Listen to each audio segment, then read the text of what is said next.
When you want to travel to another state, you take the interstate, right? Well, to build these highways, these are federal highways, contractors had to plow through neighborhoods to make way for them. And many of those neighborhoods they chose were Black neighborhoods. Take a look at this map. These are all cities in the US where Black communities were impacted by the building of interstate highways. There were alternative routes. There were alternative routes that could have been taken that could have saved many homes and many lives from displacement, but they were not taken. And that was not done by coincidence. That was purposeful, These you two know. filmmakers have created what may be one of the first documentaries diving deeply into this topic. It's called Interstate, and it's now showing in film festivals around the country.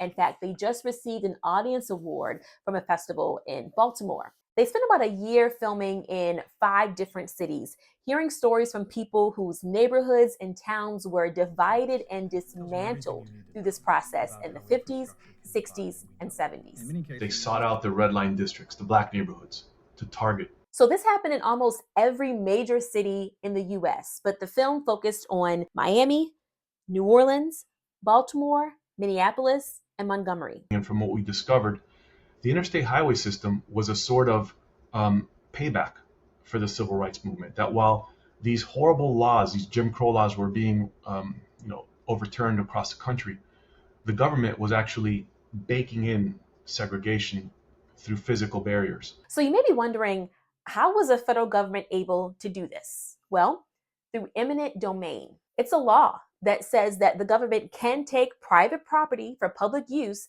as long as they give just compensation.